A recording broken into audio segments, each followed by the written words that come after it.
Olá, estou gravando esse vídeo para comentar de uma situação que as pessoas às vezes falam, né, relatam em alguns momentos muito bons, por sinal, que é aquelas horas em que a pessoa tem assim um maravilhamento, né?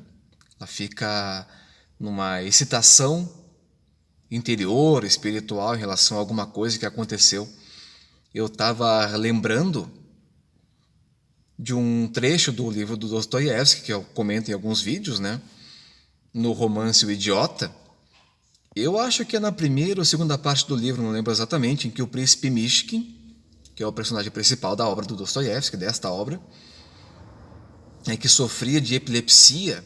Ele era doente e ficava, às vezes ele tinha uma, falava às vezes coisas meio sem sentido, mas que na verdade eram mais profundas, enfim.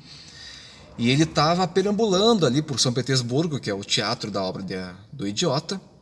Ele passa por uma loja, vê uns objetos numa loja e fica refletindo sobre os objetos, sobre o preço dos objetos. Vai até uma estação de trem e volta. E também passa nos arredores da cidade, nas vilas, distritos próximos, né? Passou uma tarde inteira, horas caminhando. E tem um momento na obra ali em que o príncipe ele entra assim, num estado de êxtase. E ele diz que depois do sofrimento profundo dele, ele tem essa êxtase violenta no bom sentido, né? De que ele está assim, maravilhado com tudo, e que é como se todos os problemas da vida dele fossem resolvidos naquele instante. Como se todas as dúvidas desaparecessem dos olhos dele.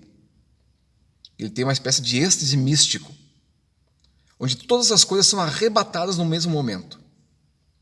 E não resta mais nenhuma dúvida em relação à vida, em relação à existência, em relação aos sofrimentos, dilemas que ele passa, e depois ele volta ao sofrimento, à dor assim, uma crise pré-epilética. Antes de ele ter epilepsia, ele entrava num estado de sofrimento muito forte.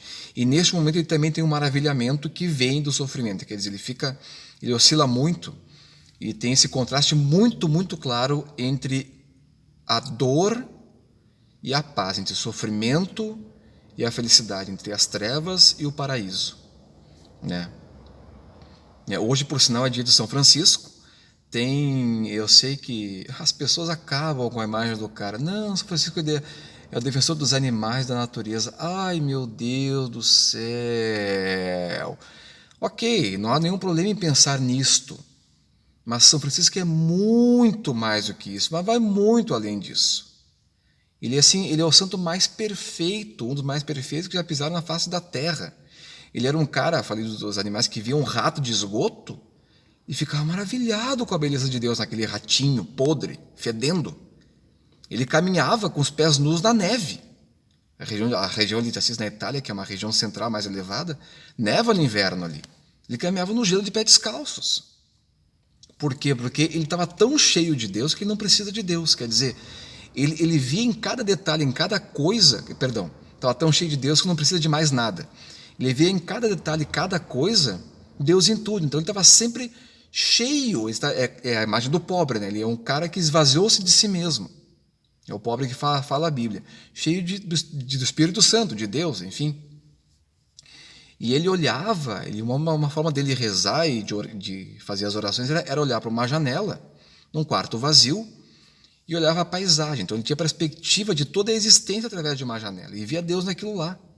Quem consegue fazer isso? Muitos de nós conseguem fazer isso daí, mas não com a amplitude e a profundidade mística de São Francisco de Assis. Tanto é que no fim da vida ele teve lá as chagas de Cristo, né?